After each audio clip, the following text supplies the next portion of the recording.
Everyone, welcome back to my channel. आज का हमारा टॉपिक है हेल्पिंग वर्ब। मैंने अक्सर देखा है कि स्टूडेंट हेल्पिंग वर्ब के यूज में काफी कंफ्यूज होते हैं।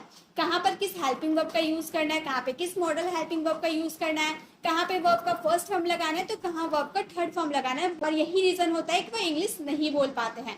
आज की इस वीडियो में बहुत ही इजी वे में हम सब कुछ सीखने वाले हैं, तो वीडियो में अगर आप एंड तक बनते हैं तो मैं आपको गारंटी दे सकती हूँ कि आपको बहुत ही अच्छी तरह से हेल्पिंग वर्ब और मॉडल हेल्पिंग वर्ब समझ में आ जाएंगे। सबसे पहले हम यहाँ पर हेल्पिंग वर्ब इन इंग्लिश की बात करेंगे। पहले हम हेल्पिंग वर्ब के बारे में बात कर लेते हैं, देन हम मॉडल वर्ब की बात करेंगे। यहाँ पे helping verb do, does, did, will, कहाँ पे डू डज का यूज करना है, कहाँ पे डिड का यूज करना है, कहाँ पे विल का यूज करना है, और यहाँ पे हम सब कुछ बहुत ही आसान तरीके से सीखने वाले हैं। इज एम आर कहाँ यूज होता है, वॉज वर कहाँ यूज होता है, विल भी कहाँ यूज होता है। तो एक बात आप ध्यान दीजिएगा, डू डज हमारा प्रेजेंट के लिए यूज होता है, डिड हमारा पास्ट के लिए यूज होता है, विल हमारा फ्यूचर के लिए यूज होता है। जैसे कि आप ऐसे सेंटेंस बोलते हो ना, क्या आप बोलते हो, क्या आप बोलते हो, तो इसके लिए हम क्या इंग्लिश बनाएंगे, डू यू स्पीक। क्या आप बोलते हो, डू यू स्पीक। अगर हम यही चीज को अगर पास्ट में बोले कि क्या आपने बोला, क्या आपने बोला, डू की जगह हम क्या यूज करेंगे, डिड का यूज करेंगे। डिड यू स्पीक, क्या आपने बोला। अगर हम फ्यूचर की बात करेंगे, क्या आप बोलोगे, तो हम डिड की जगह क्या यूज कर देंगे, विल का यूज कर देंगे, विल यू स्पीक। तो इस तरह से कोई भी सेंटेंसेस को फ्रेम किया जाता है। अगर आप प्रेजेंट की बात करते हैं तो क्या आप बोलते हो तो हम बोलेंगे डू यू स्पीक। अगर हम पास्ट में बात बोलेंगे कि क्या आपने बोला तो डिड यू स्पीक बोलेंगे। अगर फ्यूचर में क्या आप बोलोगे तो हम बोलेंगे विल यू स्पीक। तो इस तरह से कोई भी सेंटेंसेस को फ्रेम किया जाता है। तो चलिए पहले हम प्रेजेंट सिंपल की बात कर लेते हैं। प्रेजेंट सिंपल की अगर हम बात करें, तीन होते हैं प्रेजेंट के लिए। हम डू, डज का यूज करते हैं, देन हमारा होता है सब्जेक्ट, देन हम V1 यूज करते हैं, देन हमारा होता है ऑब्जेक्ट। ये हमारा डू डज हम लगाते हैं, एक तो नेगेटिव सेंटेंस के लिए लगाते हैं, एक हम लगाते हैं इंट्रोगेटिव सेंटेंस के लिए। ये दो सेंटेंसेस के लिए हम डू और डज का यूज करते हैं। बट अगर हम इसके अफर्मेटिव सेंटेंस की बात करें तो यहाँ पे हम सबसे पहले सब्जेक्ट लगाएंगे, देन हमें लगाना होगा V1 या फिर V5। V1 भी लगा सकते हैं या V5 लगाते हैं। कहाँ पर V1 लगाया जाता है, कहाँ पर V5 लगाया जाता है, वो भी मैं बताने वाली हूँ। देन आपको लगाना होता है ऑब्जेक्ट। ये हमारा रूल होता है अफर्मेटिव सेंटेंसेस के लिए। जब आप पॉजिटिव सेंटेंस आप बोलते हो, ये हमारा पॉजिटिव सेंटेंस हो गया, उसके लिए हम इस स्ट्रक्चर को फॉलो करेंगे प्रेजेंट इंडेफिनिट में। लेकिन जब हम नेगेटिव सेंटेंस बनाएंगे तो यहाँ पे हम डू डज का यूज करेंगे एज अ हेल्पिंग वर्ब, और जब हम इंट्रोगेटिव सेंटेंस बनाएंगे तो भी हम डू डज का यूज करेंगे एज अ हेल्पिंग वर्ब। अगर हम past indefinite, past simple, past indefinite बोलो या पास्ट सिंपल बोलो, बात एक ही है। अगर हम पास्ट सिंपल की बात करें तो वहां पे हमें सबसे पहले लगाना होगा डिड। नेगेटिव और इंट्रोगेटिव सेंटेंस के लिए हेल्पिंग वर्ब डिड का यूज करना होगा। डिड लगाएंगे, देन हमें सब्जेक्ट लगाना होगा, देन V1, देन ऑब्जेक्ट। ये हमारा नेगेटिव या फिर इंट्रोगेटिव का स्ट्रक्चर है। और अगर पॉजिटिव का स्ट्रक्चर हम बनाए तो सबसे पहले सब्जेक्ट, देन हमारा V2, देन ऑब्जेक्ट। ये हमारा सिंपल पॉजिटिव सेंटेंस का स्ट्रक्चर होता है पास्ट सिंपल का। अगर हम फ्यूचर की बात करें तो फ्यूचर का सिंपल होगा, सबसे पहले आपको विल लगाना होगा, देन आप सब्जेक्ट लगाइएगा, देन V1, देन ऑब्जेक्ट। अगर अफर्मेटिव सेंटेंस की बात करें तो सबसे पहले आपको सब्जेक्ट, देन विल, देन हमारा V1, देन ऑब्जेक्ट। यहाँ पे आप एक चीज नोटिस कर रहे होंगे, पॉजिटिव सेंटेंस में डू डज का यूज नहीं होता है, सिर्फ नेगेटिव और इंट्रोगेटिव सेंटेंस में डू डज का यूज होता है। पास्ट सिंपल में यहाँ पर as a helping verb did का यूज हुआ है। नेगेटिव और इंट्रोगेटिव सेंटेंस में, पॉजिटिव सेंटेंस में नहीं होता। पॉजिटिव सेंटेंस में वर्ब का सेकेंड फॉर्म यहाँ पर यूज हुआ है, और जब हम इसे नेगेटिव या इंट्रोगेटिव सेंटेंस बनाएंगे तो वर्ब का फर्स्ट फॉर्म ही यूज होगा। और यहाँ पे हमारा सिंपल, ये हमारा एकदम सिंपल होता है। विल जो हम सब्जेक्ट के पहले यूज करते हैं वो सब्जेक्ट के बाद होता है। इसी स्ट्रक्चर को फॉलो करते हैं कोई भी सेंटेंस को बनाते हैं। जैसे कि अगर हम बोले, पहले हम पॉजिटिव सेंटेंस बोलते हैं, आप सुनते हो, पॉजिटिव सेंटेंस क्या हो जाएगा, आप सुनते हो, पॉजिटिव सेंटेंस होगा यू लिसन। यहाँ पर यू लिसन हो जाएगा, ये हमारा क्या है, पॉजिटिव सेंटेंस है। यू लिसन, आप सुनते हो। अगर हम इसके पास्ट सिंपल की बात करें, यू लिसन हो जाएगा V2, ये हमारा हो जाएगा यू लिसन, आपने सुना। अगर हम फ्यूचर की बात करेंगे, आप सुनोगे, तो हम बोलेंगे you will listen, you will listen, आप सुनोगे। ये हमारा क्या है, ये हमारा पॉजिटिव सेंटेंस है। अगर हम इसी का नेगेटिव सेंटेंस बनाएंगे, अगर आपको बोलना हो आप नहीं सुनते हो, तो हम बोलेंगे यू, और यू के साथ लगता है do. You do not, do के बाद आपको नॉट का यूज करना है, यू डू नॉट लिसन, आप नहीं सुनते हो, यू डू नॉट लिसन। अगर पास्ट सिंपल की बात करेंगे तो यहाँ पे डू की जगह आपको डिड का यूज कर देना है, और फ्यूचर की बात करेंगे तो यहाँ पे आपको विल का यूज कर देना है। बाकी आपका सेंटेंस इसी तरह से रहेगा। ये आपको समझ में आ गया, पॉजिटिव ऐसे बनाना है और नेगेटिव ऐसे बनाना है। जब आप इसके इंट्रोगेटिव सेंटेंस आप बनाने जाते हो तो सबसे पहले जो आप यहाँ पर हेल्पिंग वर्ब यूज किए हो, ये हेल्पिंग वर्ब यहाँ हो जाएगा, देन हमारा सब्जेक्ट होगा, देन हमारा वर्ब का फर्स्ट फॉर्म लगेगा। क्या आप सुनते हो, डू यू लिसन, क्या आपने सुना, तो यहाँ पे क्या आपने सुना के लिए हम डिड का यूज कर देंगे, डिड यू लिसन। क्या आप सुनोगे, विल यू लिसन। इस तरह से हमारा प्रेजेंट सिंपल, पास्ट सिंपल और फ्यूचर सिंपल का सेंटेंस बनता है। अब बात ये आती है कि कहाँ पे हम किस सब्जेक्ट के साथ वर्ब का फर्स्ट फॉर्म लगाते हैं, किस सब्जेक्ट के साथ वर्ब का फिफ्थ फॉर्म लगाते हैं, तो वो भी पहचानने का बहुत ही इजी रूल होता है। तो आप यहाँ पर ध्यान दीजिए, यहाँ हम सिंगुलर सब्जेक्ट की बात करेंगे और यहाँ हम प्लूरल सब्जेक्ट की बात करेंगे। सिंगुलर सब्जेक्ट की बात करें तो हमारा सिंगुलर सब्जेक्ट होता है ही, सी, इट, या फिर किसी एक पर्सन का नाम। अगर अदर सब्जेक्ट की बात करें तो आई, वी, यू, दे, या फिर अगर कोई सा भी प्लूरल नाउन हो, दो व्यक्ति हो, कोई सा भी हो उसके साथ, तो आपको अब ये जानना है कि किसके साथ वर्ब का फर्स्ट फॉर्म लगाना है, किसके साथ वर्ब का फिफ्थ फॉर्म लगाना है। तो यहाँ पे आपको जितने भी दिख रहे हैं प्लूरल सब्जेक्ट, इसमें आपको वर्ब का फर्स्ट फॉर्म लगाना है, और थर्ड पर्सन सिंगुलर के साथ आपको हमेशा वर्ब का फिफ्थ फॉर्म लगाना है। अब डू और डज किस में यूज करना है, तो आप थर्ड पर्सन सिंगुलर के साथ डज का यूज करेंगे, और बाकी जो ऑब्जेक्ट सब्जेक्ट बच जाता है आपका, उसके साथ आपको डू का यूज करना है। ठीक है, आपको थर्ड पर्सन सिंगुलर के साथ डज यूज करना है, बाकी जो सब्जेक्ट बच जाता है उसके साथ आपको डू का यूज करना है। तो हम प्रेजेंट सिंपल की बात कर लिए, ये हमारा स्ट्रक्चर कंप्लीट हो गया। हम डू, डज और विल की बात कर लिए। अब हम बात करेंगे इज, एम, आर, वॉज, वर और विल बी। अब पहले ये मैं बता दूं इसके साथ कौन से वर्ब का फॉर्म लगता है।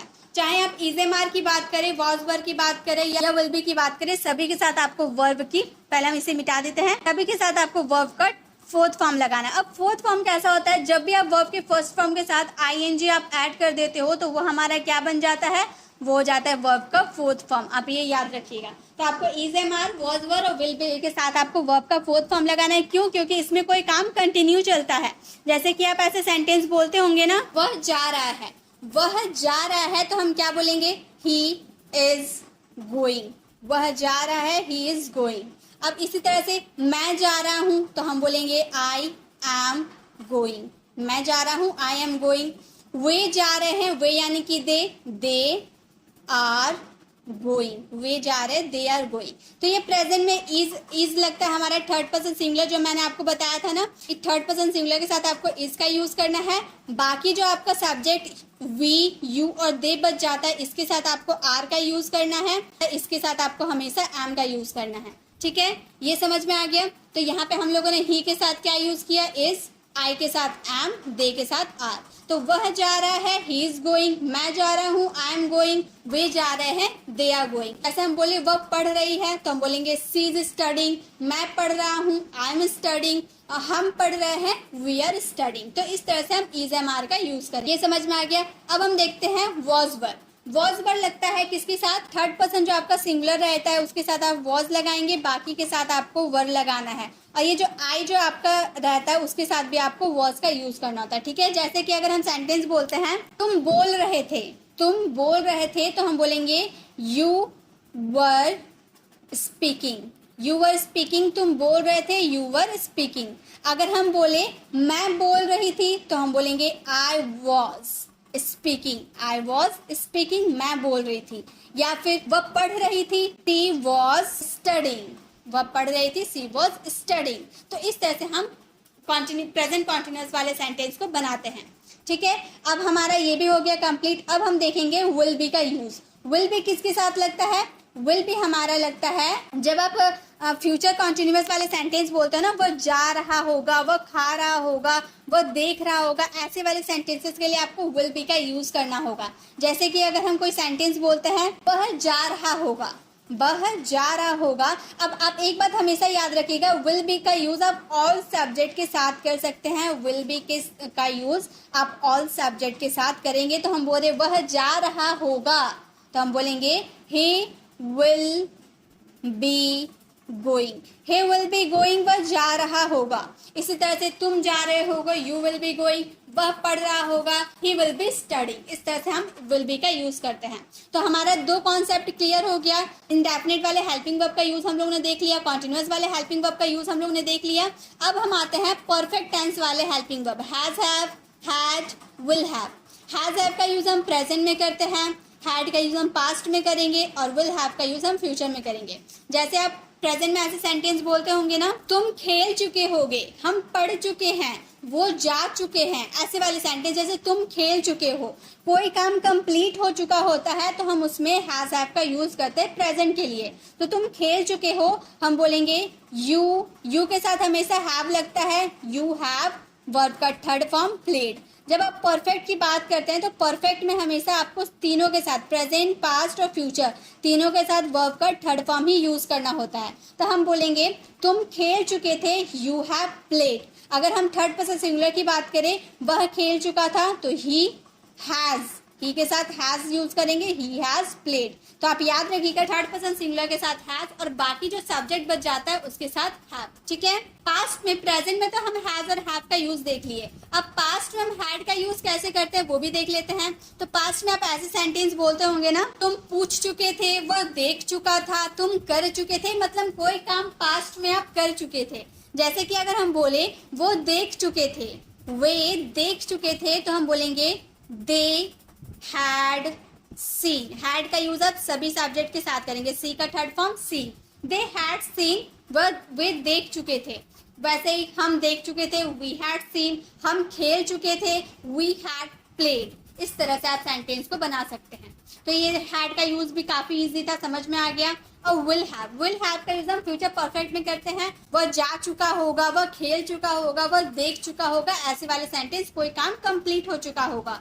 जैसे हम बोले वह जा चुका होगा, तो हम बोलेंगे ही विल के साथ हैव लगाना है, ही विल हैव गॉन। वह जा चुका होगा, ही विल हैव गॉन, वह जा चुका होगा, मैं जा चुकी होंगी, आई विल हैव गॉन। इस तरह से हम विल हैव का यूज करेंगे फ्यूचर में, ठीक है। ये भी हमारे परफेक्ट वाले हो गए क्लियर।